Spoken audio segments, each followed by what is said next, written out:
got to be plugged in. So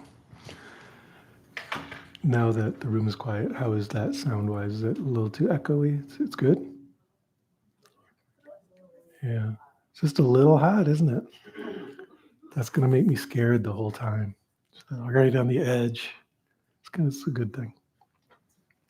So let's see if I can just back that up. Oh, yeah, that sounds better, right? Yeah, I think that's okay. Let's begin by just checking in with our intention for even being here or doing this stuff. Why are you even doing this? Did you just come on a date, or like, why are you here? Check in with your intention. It can be any intention. I'm not going to say, it has to be that you're here to save all beings or something, although maybe you are. That's okay too. But whatever your actual intention is, there's a reason you do this stuff, so check in with that. Not to give yourself a hard time about how bad you're doing fulfilling that intention or something, but rather just to remember that you do have an intention.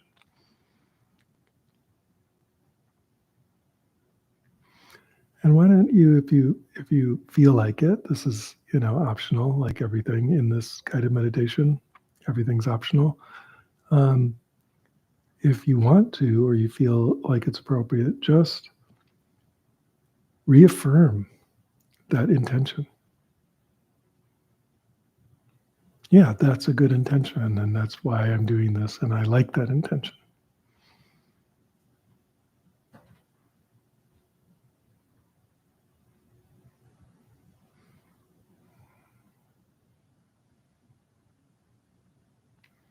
Okay, and then let's just, while staying seated, that's a great word, while staying seated on your cushion, just move funny. So whip your head around and move your shoulders and your arms, and you don't have to do some kind of cosmic yogic stretch, although if you do, that's fine. I prefer it if you move in some way that looks incredibly ridiculous and that you feel embarrassed about. But that actually gets your body loose and open and happy. Make your body happy, at least a little bit. Shake it out and let it feel loose and open. Break free of the bonds. Slip the surly bonds of earth and just move in space. Okay?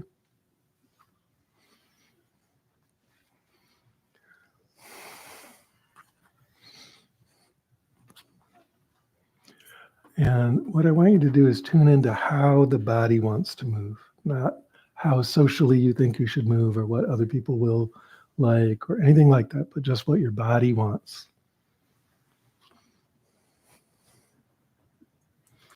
Within the limits of staying seated. This is one where I wish we had a camera on the group here to show all the different ways that bodies can move. So I'm sure the YouTube people are like, oh, Michael always moves like that. But it's like, that's what my body wants to do. But lots of bodies want to move in lots of different ways. So then, as usual, we settle back in, but we don't stop moving. We just move smaller and smaller and smaller and smaller and smaller until you can't tell if you're moving or not. So you might, in fact, actually be moving the whole meditation. Because guess what? You are anyway, even if you think you're perfectly still, there's little micro movement going on. So just let that happen till you really can't tell. And then in that in-between spot of moving, not moving, maybe still, not still, hang out there. Indeterminate. Schrodinger's Padmasana.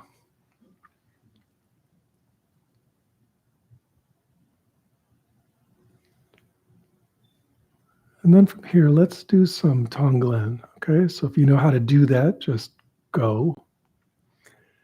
If you don't know how to do it, we'll start out doing Tonglen for ourselves, right? So we check out the various ways that we're not feeling that great.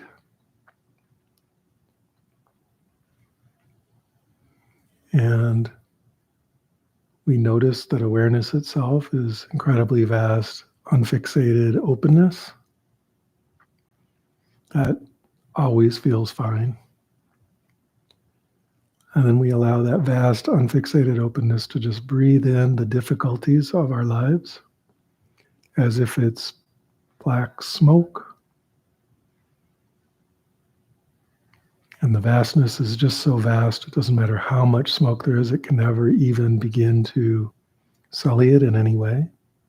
But we just breathe that in as almost like substance.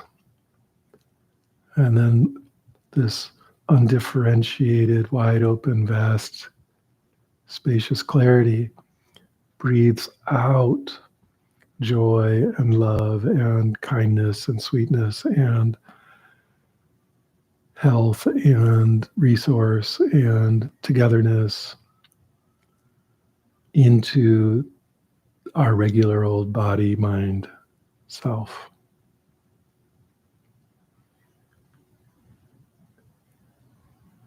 So this vast, spacious awareness is just breathing in all the difficulty without reservation, all of it, every particle of the hard part, every bad feeling, every sickness, every way that we're sad, injured, partial, cut off, dissociated, wrecked. It's breathing all that in, utterly vaporizing it. And it's offering back just pure sweetness and light, essentially, just love and kindness and joy. So let's do this for ourselves for a little while. If you happen to be good at imagining, see all the troubles as a kind of black smoke. And all the beautiful stuff that you're breathing back as a kind of golden light. Otherwise, just have the feeling of that. It's not necessary to see it. You can just feel it.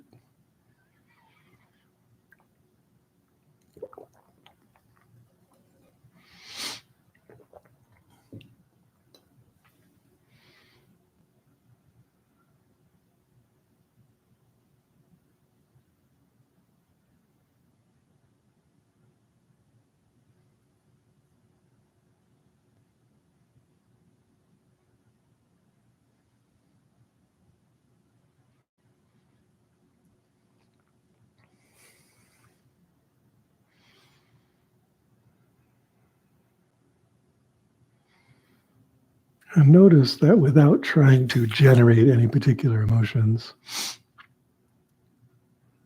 this just has this very subtle effect of starting to open you up. Softening the heart.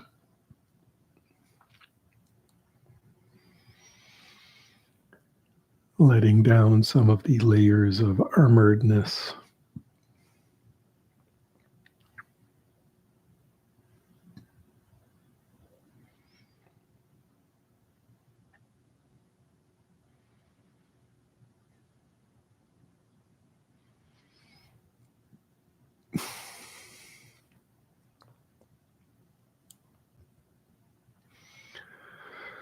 Very good.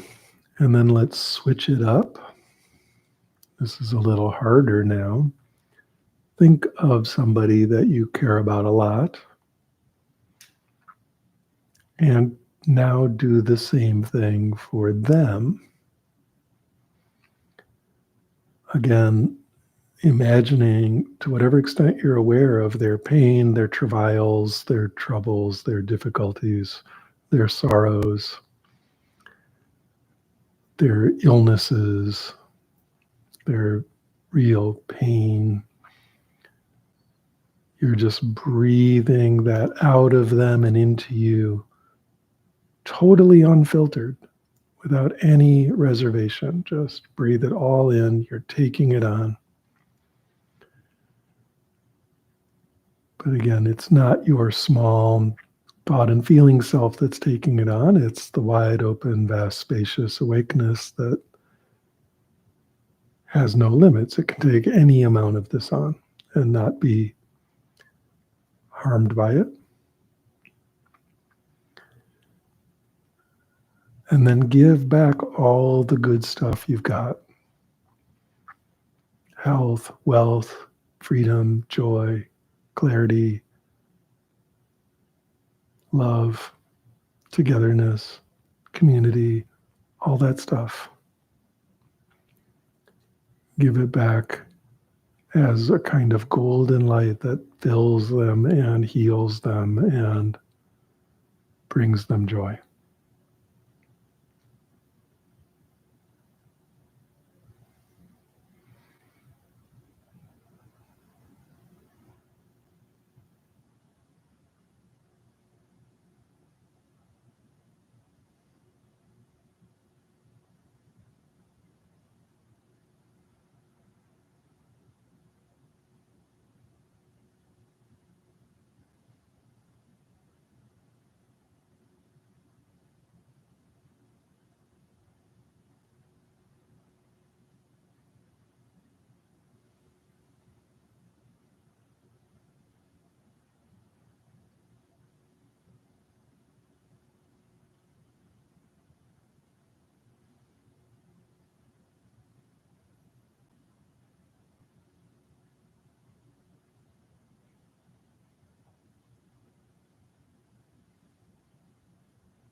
Remember that you don't have to be able to take it on with your personality or your body or your thoughts or your feelings, because that would probably be overwhelming quite quickly and not that useful. Instead, it's the vast space of clarity and open compassion that's able to easily take such things on and give back so much.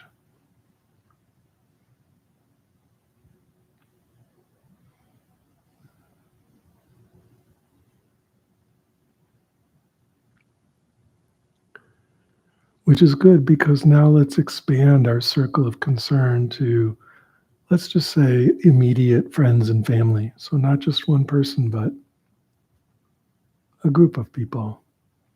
And to whatever extent you're actually clearly aware of their, think about it, you expand it to a group of people like that, there's a lot of pain. There's a lot of suffering. There's a lot of sickness. There's a lot of trouble.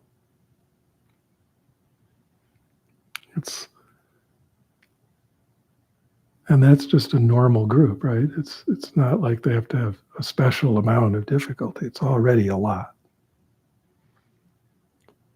And so from this place of wide open, wide awakeness, a mind like the entire sky, the entire cosmos, from that place, breathe all that in as a kind of dark, sticky smoke. All the trouble, you're breathing it in, and it's instantly vaporized. Not even vaporized, just gone. And you're breathing out this beautiful golden light of relief, kindness, love, joy, etc.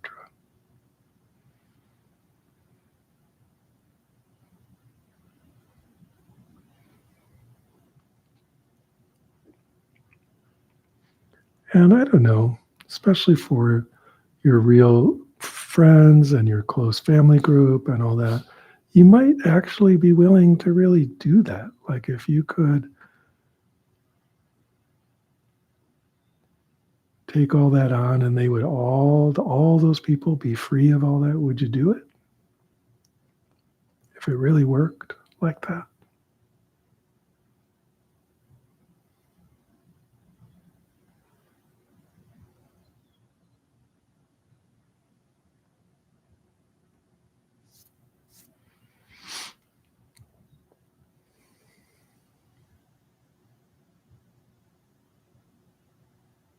If you were taking it on and it wasn't vaporized, but really just taking it on, but it actually relieved all their issues, I wonder, you know?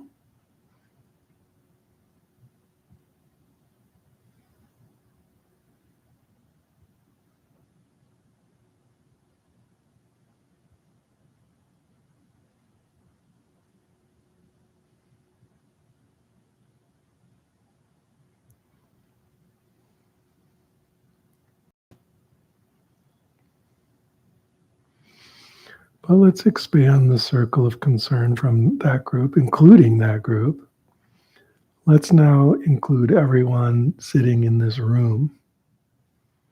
So there's a group of close family and friends, but now you've got this room full of mainly randos, right? Some of whom you know, and maybe many of whom you don't.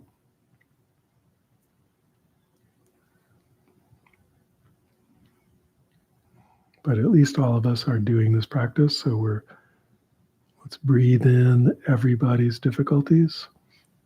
I'm breathing in your trouble meditating, breathing in all of it, everything. We breathe out love, peace, joy, kindness, togetherness, and perfect clarity, deep, deep, deep ability to meditate.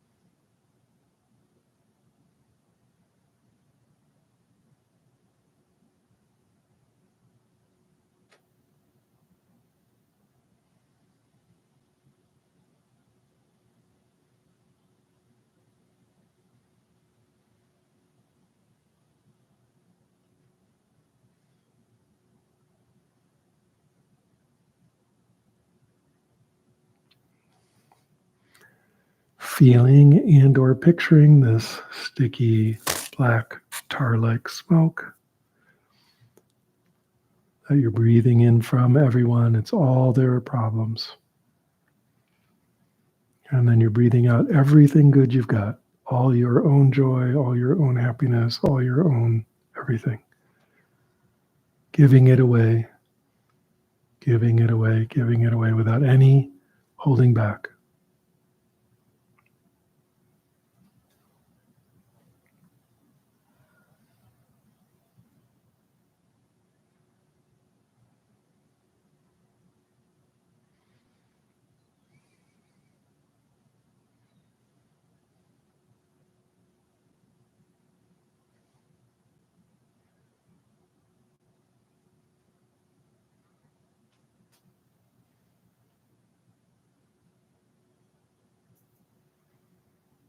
There's about 60 people here, so that's a lot of trouble. You're breathing in.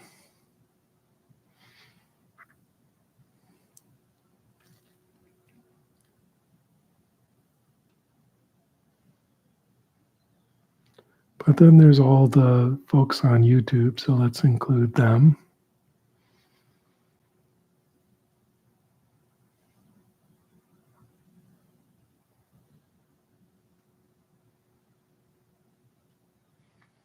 In fact, anyone who will ever watch this on YouTube.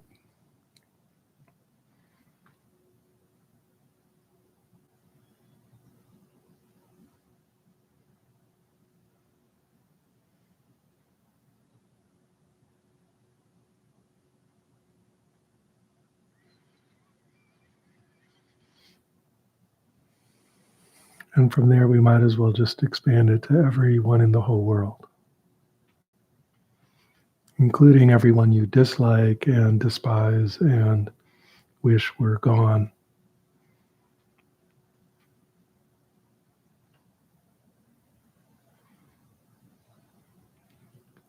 And not just people, but let's include all the creatures of every sort of animal, every sort of conscious being of any sort. Maybe there's even, who knows, maybe there's even ghosts and aliens and stuff. We'll include all them.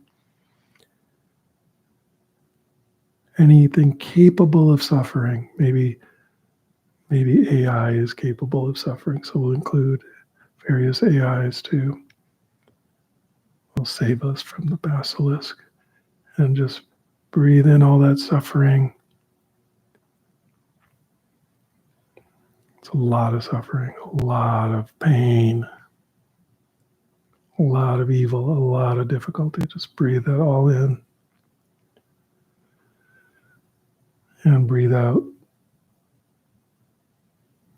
pure joy, pure sweetness, kindness, love, caring, openness, healing, and so on.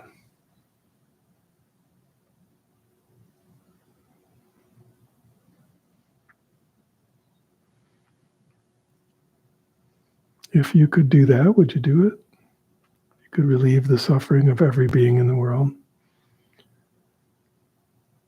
by taking it all on yourself.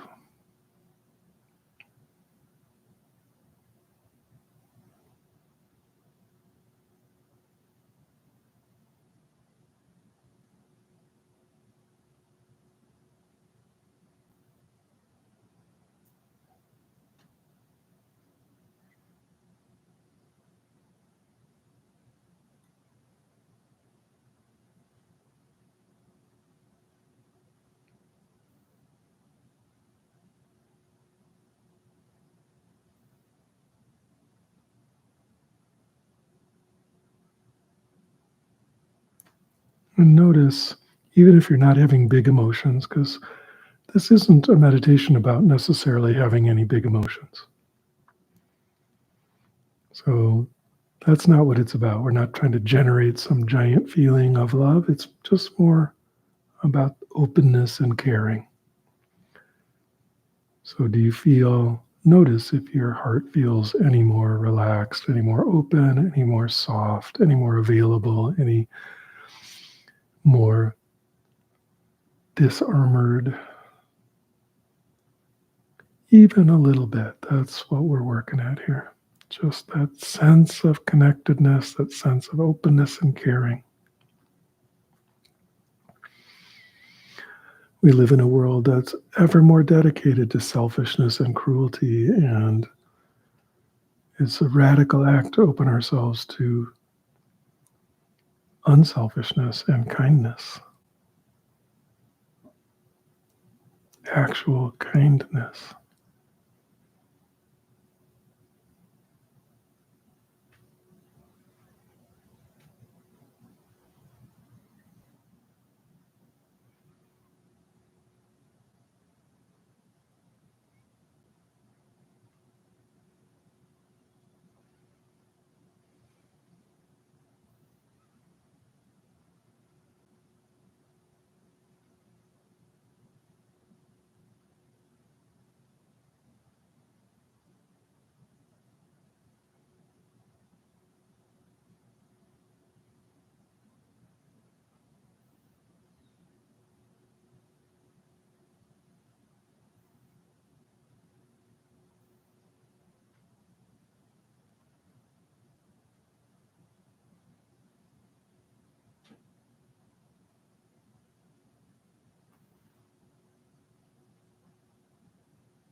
Okay, good.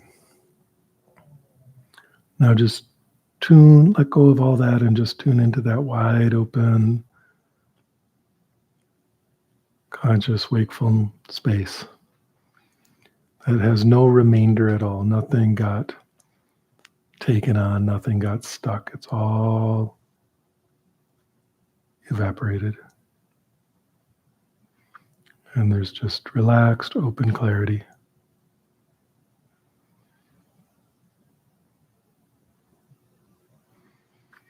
And I just have one question for you. And it's a question you have to answer without using the thinking process at all. So it's a question, the kind of question where I would be like, can you, if we, let's say we did an Easter egg hunt, I'd say, can you find the Easter egg? You don't solve that problem by thinking about it. You just go look, right? You just go look. So the question here is, can you find your mind? And I want you to look. Can you actually find your mind?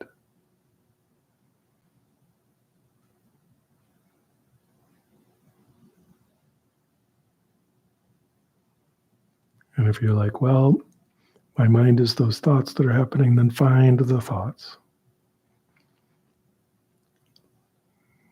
My mind is those memories I'm having, well, find those. Actually search and find your mind.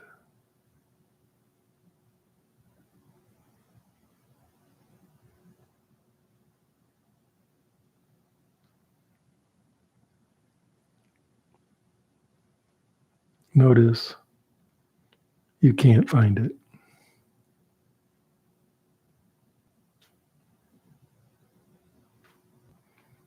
Even if there's thoughts happening, stuff like that, if you try to find the source, the basis of that, you won't be able to find any.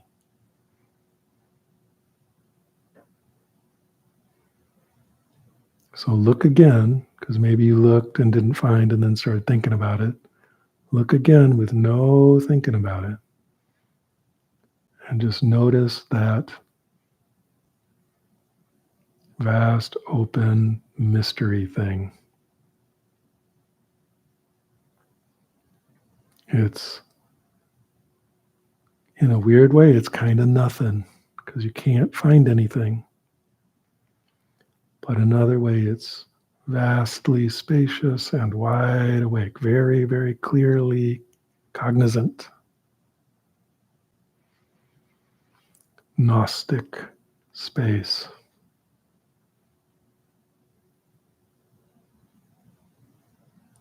Not a thing, but not exactly not a thing either.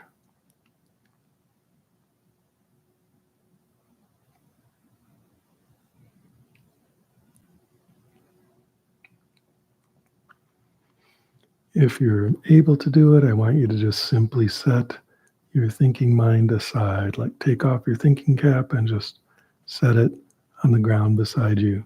It can still sit there and think. We don't care. We're just not really listening.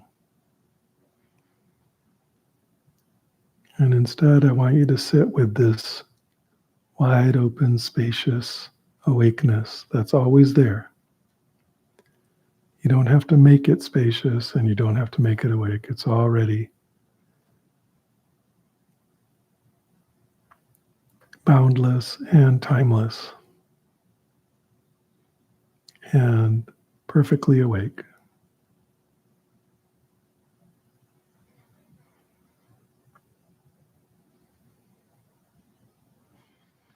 It's not something you can even really look for. It's what's looking.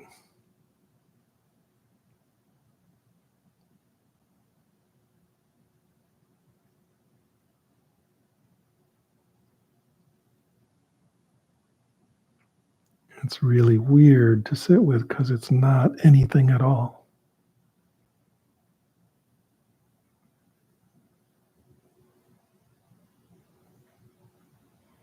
And notice that the mind, if you're still engaging with the mind will try to make it into something, because the weird not thingness of it is a little unsettling. It's a little uncanny to be with something that's not anything.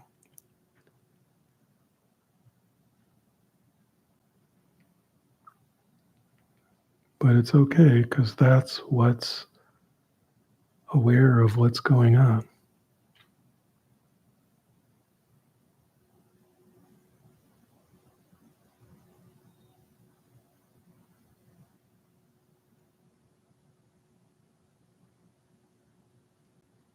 And every time you think you can settle into a position with it, like there it is and I'm doing it right, that's not it.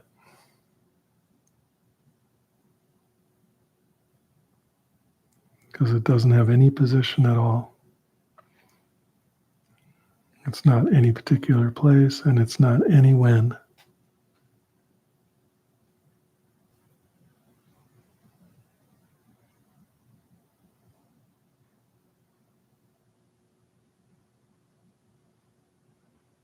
Being in a particular place is something you know. It's what's knowing. Being at a particular time is something you're aware of. It's what's aware.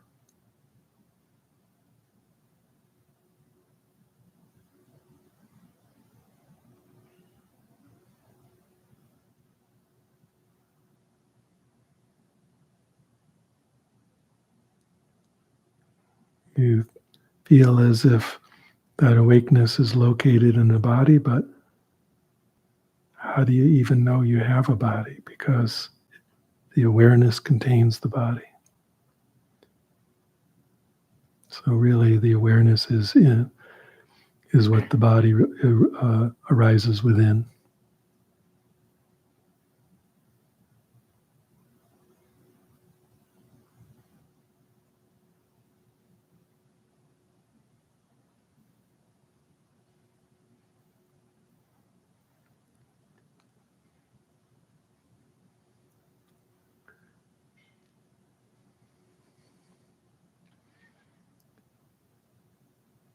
So doing this is like being Wile E. Coyote and just running off the cliff. And for a minute, you think you're still running on the rock, and then you're just running on air and falling through space because there's just nothing there. But unlike Wile E. Coyote, there's no ground to hit. There's no ground at all.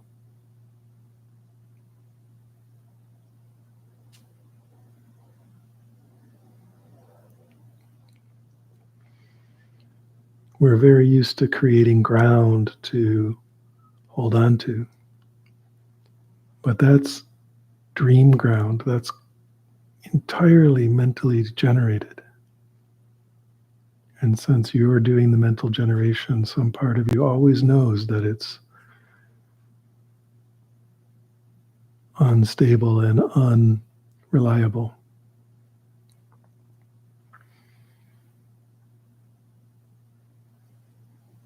What is stable and reliable is the groundlessness, the falling through space.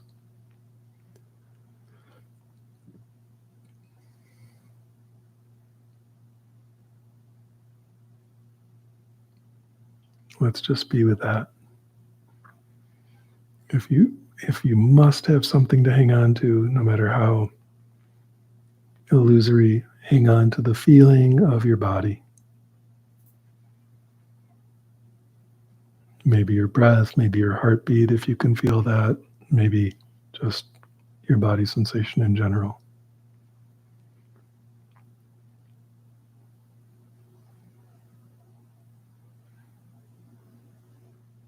But if you can let go of even that and just rest in falling through endless space, wide awake, utterly boundless, nothing to hang on to.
Remember, we've set our thoughts aside, so don't play with those. They can run if they want to run, but just don't engage.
This vast, spacious clarity has always been there, behind and inside every experience. It's always been there. It's what knows. There's nothing to do to make it somehow more awake or more boundless. Just let go of being distracted away from it. And then that's what's there.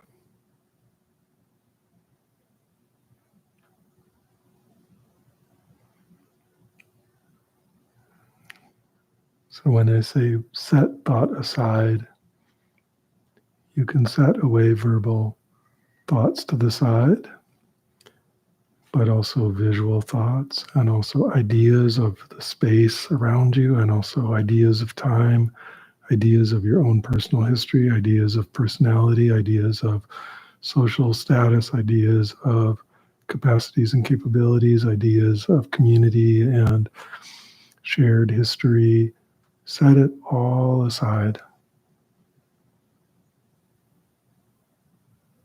It's still there. We're not destroying it or throwing it out. Just for now, what's left when all that is set down?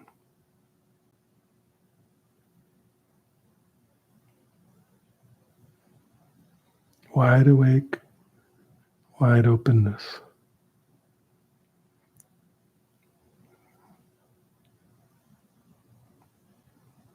That itself is not a thing.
What do you hang on to when there's nothing at all to hang on to?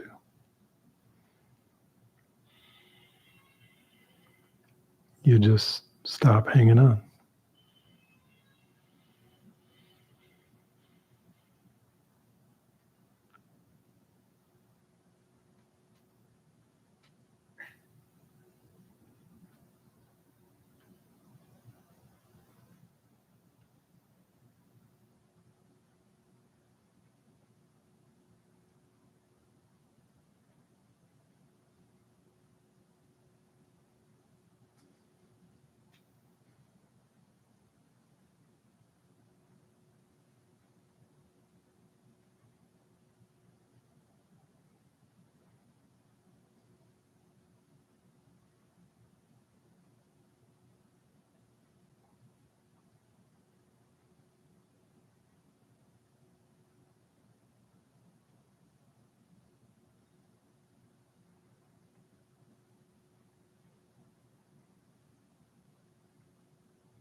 An interesting thing about this wide open, wide awake, cognizant, vast space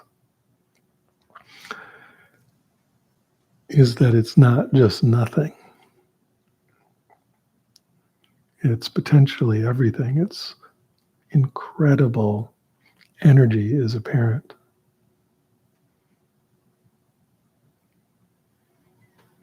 And just let that energy flow down from above into your head and fill your body. If you're visualizing it, it's a kind of, again, golden light that fills the entire body with almost totally balanced, pleasant, tremendous energy. It can also just feel like that. It comes in through the top of the head and descends all the way down, filling everything. Empowered. You can feel your hands lighting up, your feet lighting up, the whole spine lit up, the entire body lit up. A pleasant, balanced, tremendously energized way.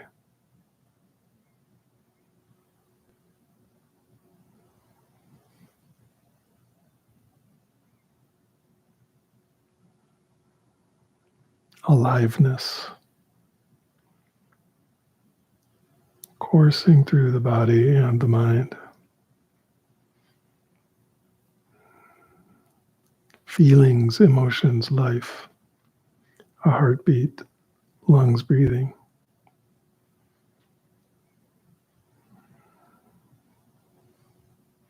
Not just nothing.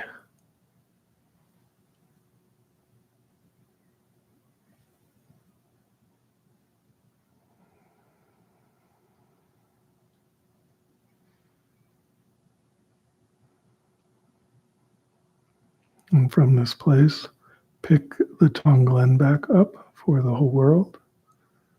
This vast space, breathing in all the suffering and breathing out all the joy and peace,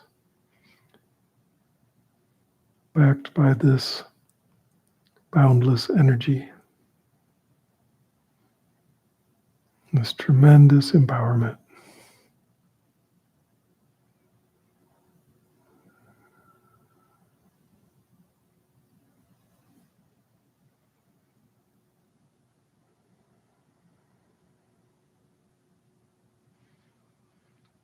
Every being everywhere, relieved of suffering, relieved of pain, relieved of illness, relieved of sorrow.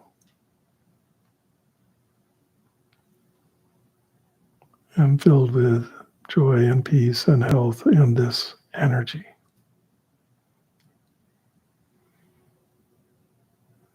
this confidence, this capability.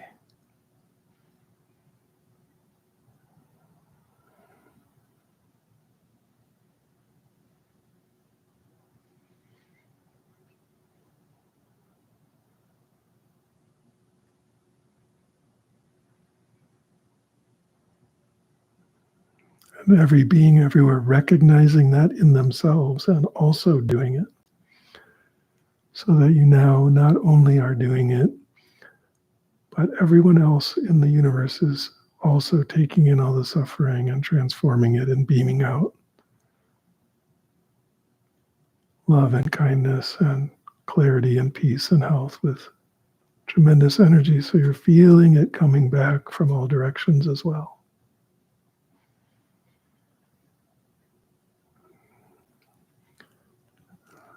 Every node healing and embracing every other node.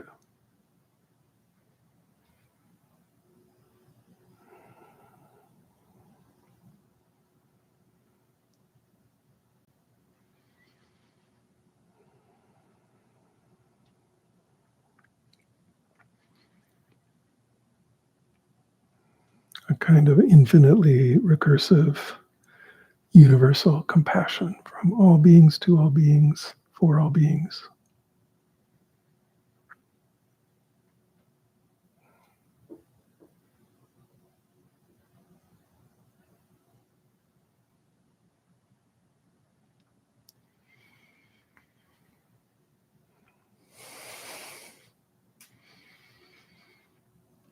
And now to support and modulate and project and radiate and absorb this universal energy of compassion, let's do together aloud the mantra of universal compassion, Om Mani Padme Hum, with all this energy.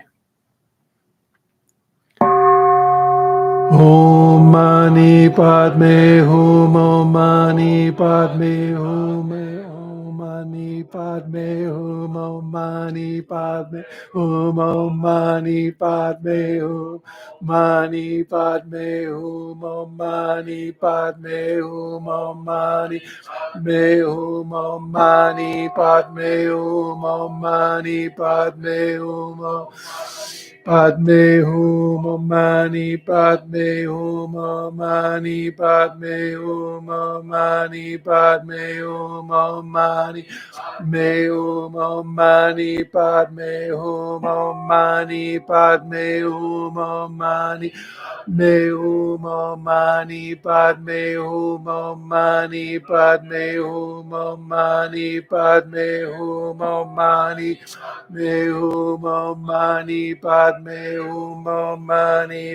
Padme Hum, Padme Hum, Om Mani Padme Hum, Om Mani Padme Hum, Om Mani Padme Hum, Om Mani Padme Om Mani Padme Hum, Om Mani Padme Hum, Om Mani Padme Hum, Om Mani Padme Hum, Mani Padme Hum, Om Mani Padme Hum, Om Mani Padme Hum, Om Mani Padme Hum, Mani Padme Hum, Om Mani Padme Hum, Om Mani Padme Hum, Om Padme Hum, Om Mani Padme Hum, Om Mani Padme Hum, Om Mani Padme Hum, Mani Padme Hum, Om Mani Padme Hum, Om Mani Padme Hum, Om Mani Hum, Om Mani Padme Hum, Om Mani Padme Hum, Om Mani Padme Hum, Om Mani Padme Hum,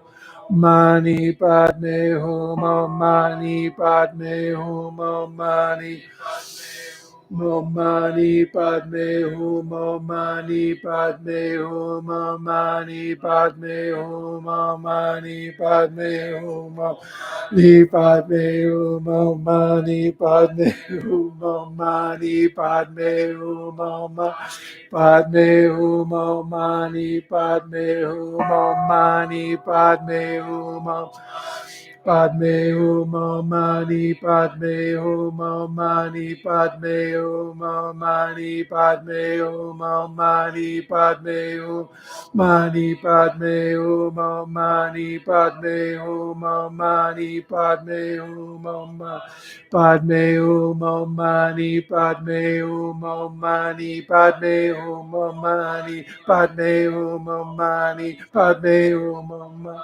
Padme Hum, Om Mani Padme Hum, Om Mani Padme Hum, Om Padme Hum, Om Mani Padme Hum, Om Mani Padme Hum, Om Mani Padme Om Mani Padme Hum, Om Mani Padme Hum, Om Mani Padme Hum,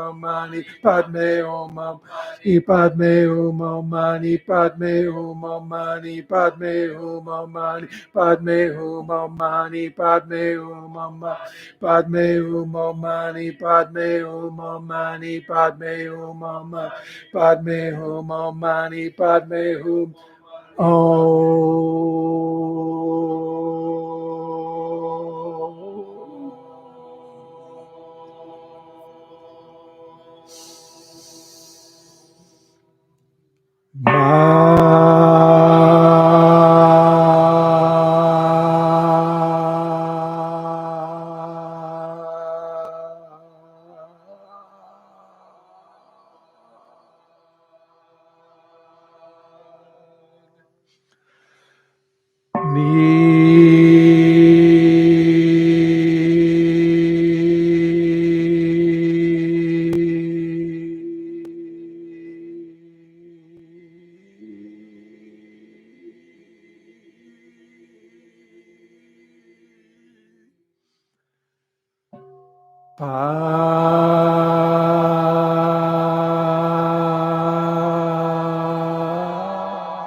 Last one.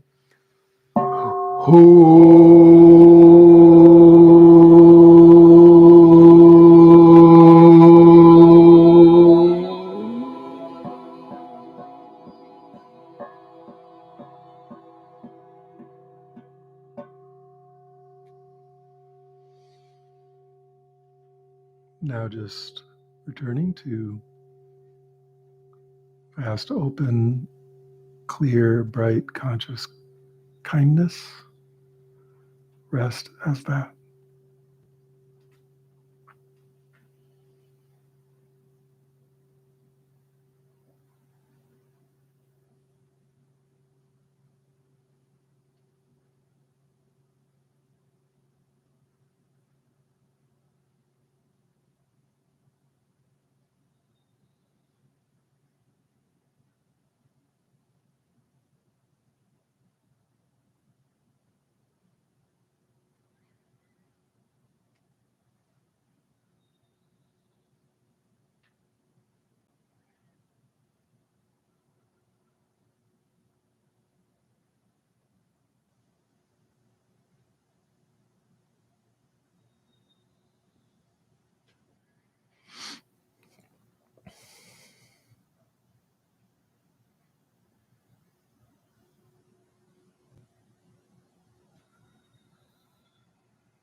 Okay, let's end that there.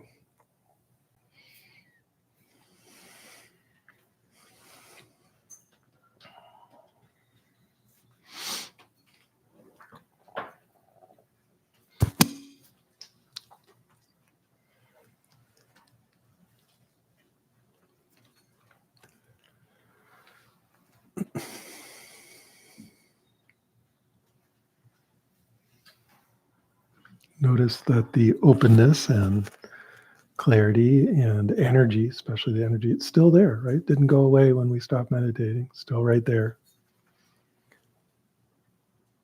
If you continue to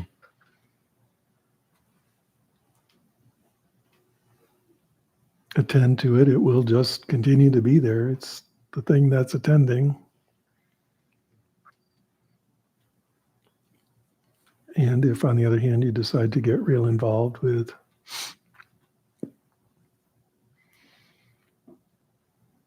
I don't know, your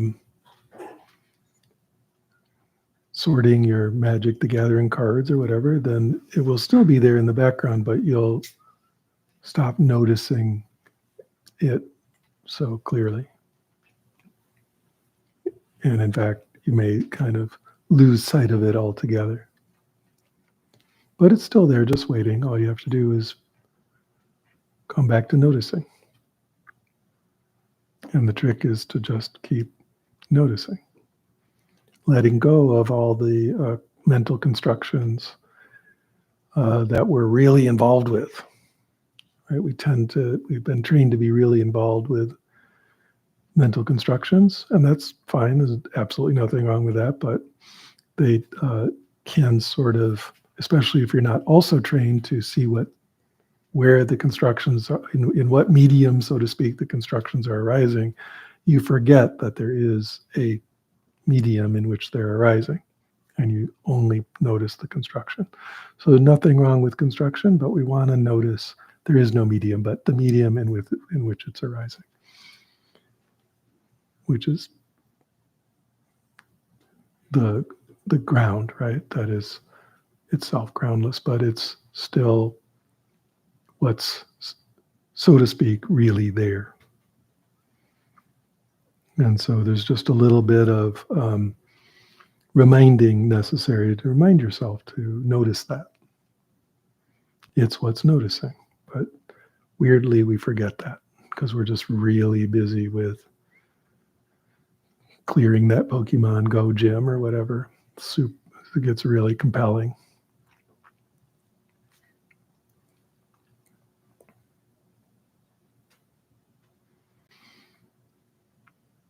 Notice if you take a moment to look, it's still there. Didn't go anywhere, never goes away.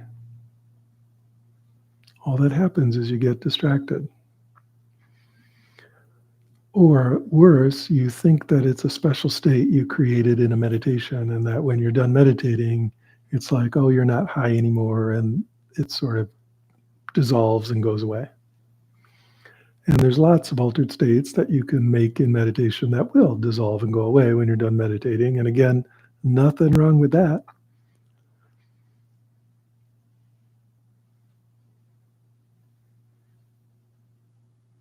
It's certainly no worse of a distraction than other things we're distracted by. But the cognizant space doesn't go away because it's not a special state you created. It's what knows. It's why there's any experience.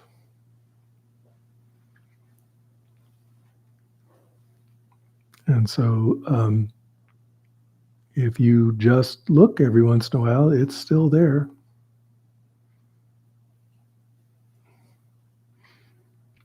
The only special thing you may have to do is kind of calm down a little bit to come out of the hyper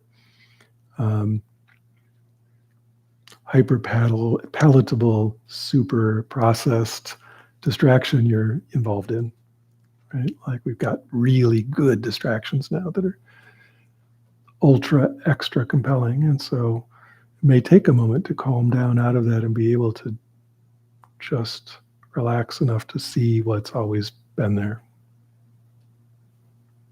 So just do that every once in a while, and it will start to be the case that you are noticing it more and more.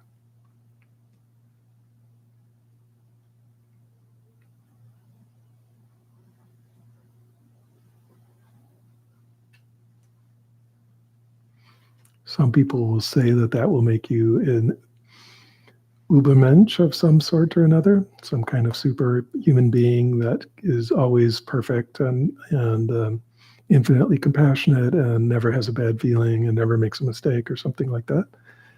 I don't know. I don't know. I don't know any of those.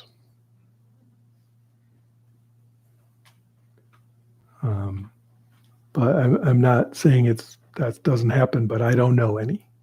But I do know that even a little bit of continuous or even a little bit of intermittent contact with that really changes your day, because you really notice how much of your day is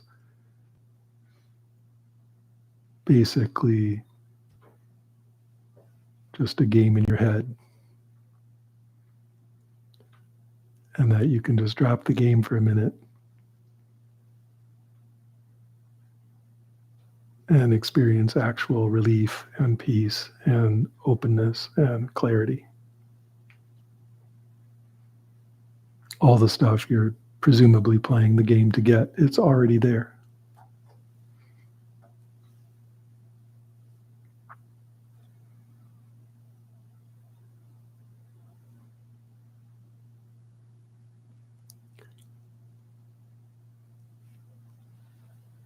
So we have a roving mic. So if you have anything you want to say, any experience you want to relate, any stuff that's coming up that you think someone with a ramen skull t-shirt can answer, then feel free to ask. With the reminder always that this is going out unfiltered onto the internet.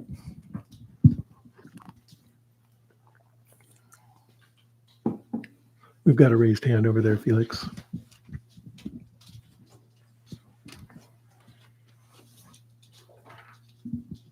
Hi, I just wanted to say, when we turned the Tonglen to each other in the room, that was a really kind of magic moment for me, and I experienced a deep peace, and it was like, oh, it never occurred to me. But I just wanted to share how magic that was. Thank you. It is magic. And I mean, there's something to be said for Sangha, right? And even though a lot of us don't know each other very well, a lot of us do know each other. And we're practicing together, and that makes us a Sangha. And having everyone actually do Tonglen for each other in the same room is magically powerful, right? It does have a certain thing to it. Mm-hmm. And so we're really, in a way, supporting each other's practice and supporting each other's lives. So thanks for pointing that out. What is your name? Adrian. Thanks, Adrian. We've got a hand up here.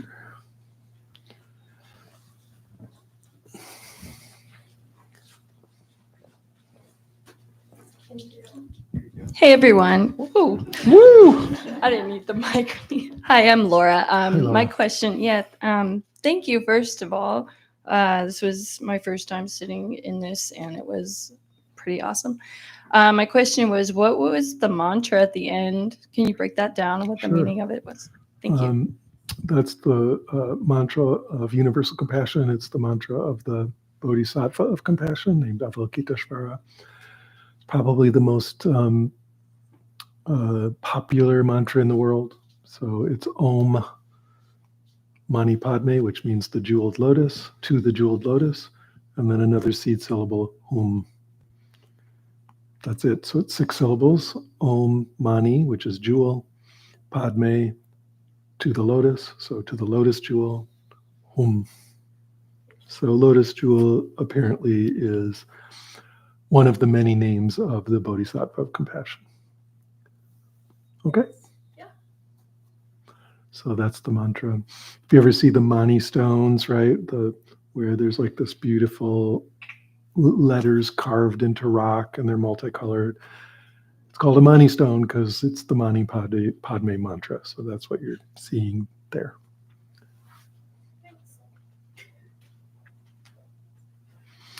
So we're doing that as we're doing Tonglen, which is compassionate practice, right? So we're bringing up this mantra of compassion, supporting that energy.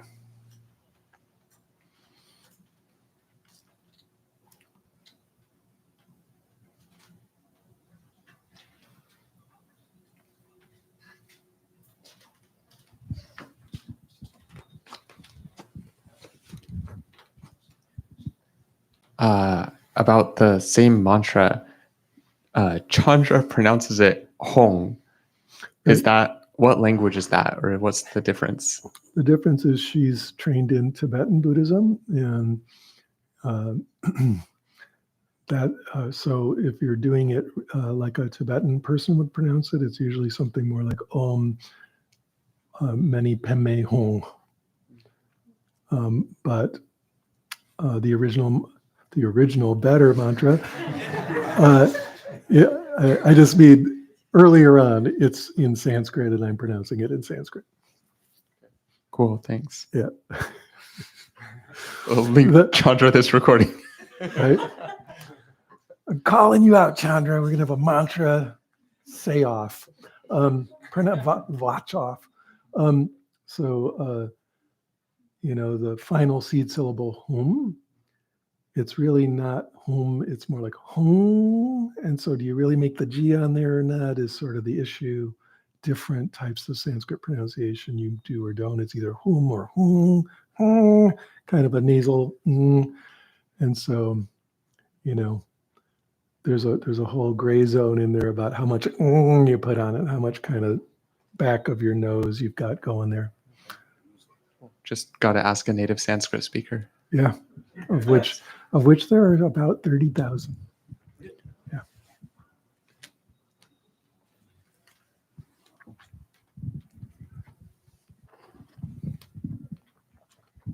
I feel very hungry when I look at your shirt. Yeah. I'm curious, when you were a beginner, is there anything that you wish you knew about meditation sooner? Stop trying so hard. I think I need to hear that. Yeah, almost every way in which I tried way too hard, and it actually messes it up to try that hard. It's good to have intention and to put effort in, but that it's like, oh, 1 aspirin is good, so maybe I'll take 100 aspirin. It's not exactly the true that it's 100 times better, So some of the things I did, which were like, I'm going to do a long retreat, actually that was good. That kind of effort is good, but other kinds of effort, like, this pranayama feels really super energizing and powerful. Maybe I should just do it for 8 hours, kind of thing, is really bad for you. And so, plus, of course, there is the paradox of who's trying is sort of what we're trying to see through anyway. And so there's a thing about actually sort of building up your sense of being the one doing it, which is sort of the opposite of what we're looking for, right? So in a bunch of ways, trying too hard will mess you up. But that doesn't mean, so therefore, do half as many practices and go out to the bar instead. It's about the kind of mood of effort where it's accomplishment and stuff is a little bit off. It's a little bit more about letting go and surrendering to what's coming through. So I wish I knew that. I still don't know it, but I'm a little better at it. Yeah. And that's just for me. I think some people, I would say you should try harder. Right? I mean, if you're driving off the road to the left, the cure is to steer right. But if you're driving off the road to the right, you got to steer left. So it's not one size fits all. But that would be for, my kind of personality is it doesn't all have to be super intense. Thank you. Yep.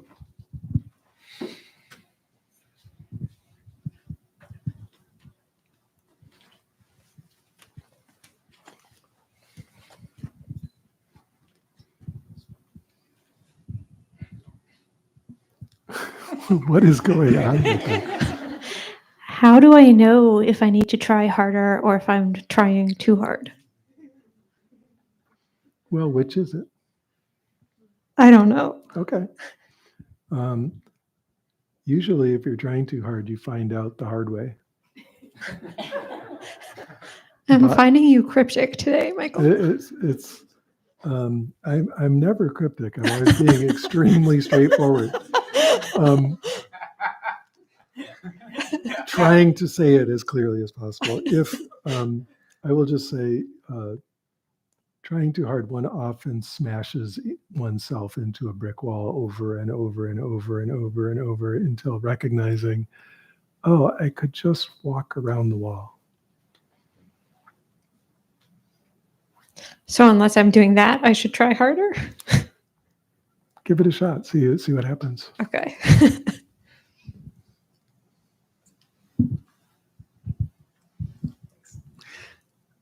In the spirit of trying harder, I'll see if I can get an A in meditation. I guess I want to ask, there's two experiences I've had that feel like maybe there's something like the thing you're describing, with the bright awareness, the background of everything. I'm not sure if it's actually the thing. How do you know you had that experience? Memory, I suppose. Maybe I'll briefly describe. One of them happened just now, or like an instance of it happened just now. Okay, but how do you know it happened? I remember it from moments ago. Okay, so remember it right now. Sure. What knows that memory?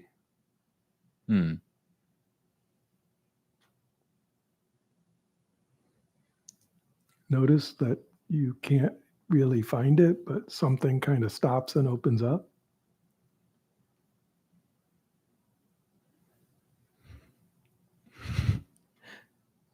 Not really. Certainly nothing like, definitely that's it. Okay, then tell me the experience. Okay. There's a shift that can happen for me where it feels like I'm suddenly tuned in very much to what's knowable with my senses. It's a lot easier with your eyes closed. People sometimes describe this as like your embodied sensation becomes kind of a cloud. And that can kind of like settle in such a way that I feel like I'm doing a lot less like labeling, conceptualizing, anything like that. And it's just sort of like this one big fog. And when my eyes open, what happened just now, when my eyes opened, that also felt like it was part of it. The things I was seeing were sort of like a screen that were just sort of like, somehow a bit less real. And I feel like I was kind of zoomed out on all of it. But there wasn't necessarily a like super strong click, like, aha, I've seen the mountaintop sort of thing. I wondered if that sounds like the thing that you experience when you have this. Does it? What does it sound like to you? It sounds like it has a lot of similarities with the ways that people describe this shift. But I also gather that some people treat this as like a plain as day, like obvious, I've arrived thing. And I don't necessarily have that feeling. Okay. You don't have to have that feeling. Cool. At all. Mm-hmm. You might just slowly notice that things just look that way. Sure. Okay. Thanks. There's a real traditional comparison here between people who like fall into the pond and people who walk into a mist. And they just walk into the mist long enough that they're as wet as the person who falls into the pond, but they're equally wet. So it just happens different for different people, but that's what you're describing. You're going in the right direction, for sure. Okay, thank you. Yep.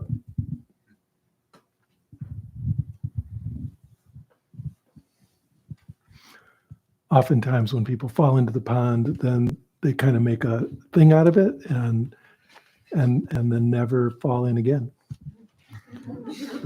So maybe it's better to just walk into the mist and not be able to make a thing out of it.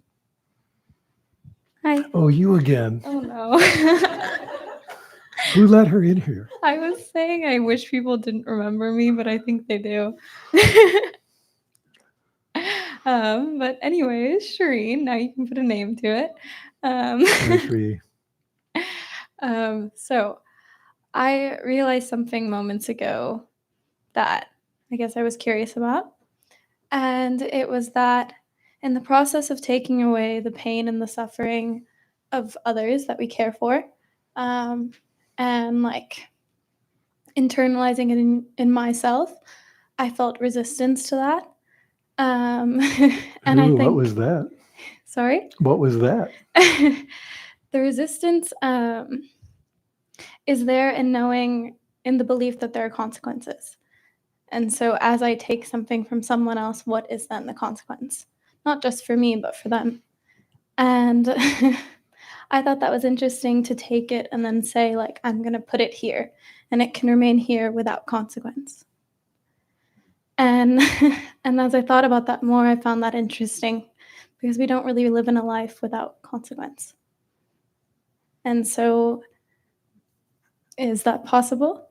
Like, to live a life without consequence, you mean? Or is it morally okay to be absolving others of their sins, so to speak?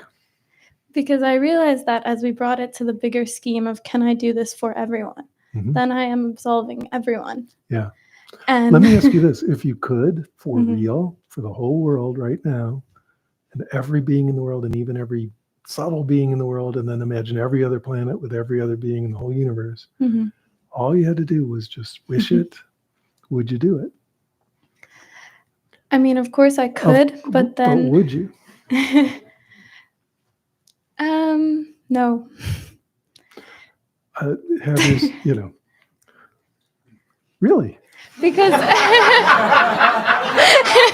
not to say that I don't want people to not experience that, but it's going to come again.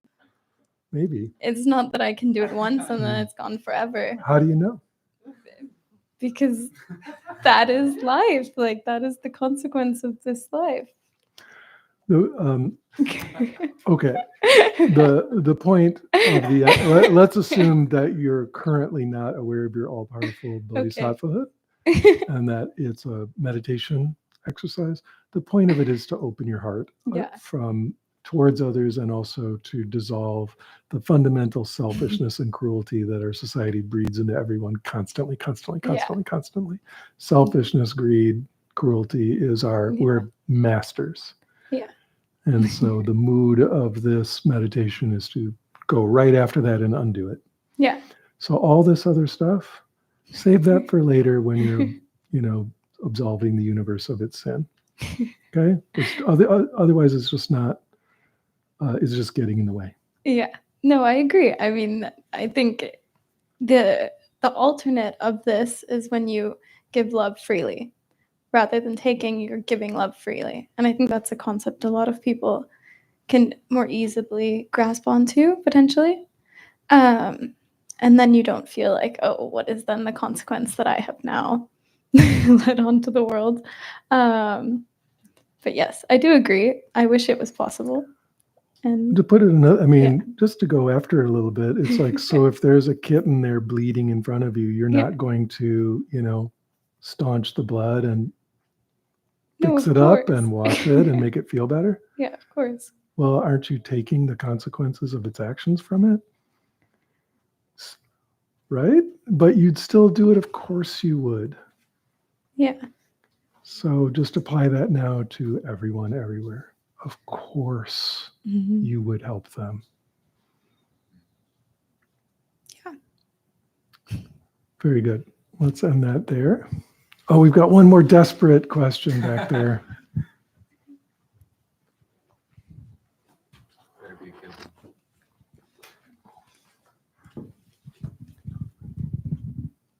I guess it's desperate because it's related to what Shireen, right? It was saying.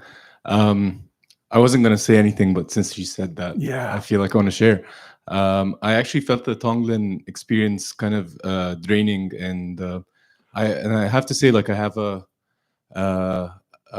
chronic personality of kind of people pleasing, putting others' needs before mine, and I had to go through a whole journey of unlearning that also. Sure. And I felt the Tonglen meditation really like it sapped me away from my energy actually. And I was thinking Yeah. the same thing. And I was kind of hoping you would make us do the reverse in the end and kind of undo it. But it resonates what I just heard from her. So it's important to listen to the instructions. And so in the instructions, I kept saying, it's not your personality doing it. It's not your thoughts doing it. It's not your body doing it. It's not your emotions doing it. It's the awake space doing it. And I very carefully many times said, and the awake space has infinite resource. It's not drained in any way. It's not wore out in any way. So that's super important. And in fact, we started as awake space. Then we did the thing, and then we let go of the thing and went back to awake space. So those instructions matter. Okay, so if you're feeling drained, you were doing it as your body and as your personality and stuff like that. And that's draining, of course. So I recommend trying to tune into the awake space part. That has infinite resource, will never feel drained. Okay? It will work perfectly well, and it will actually help overcome the people pleasing. All right? Very good.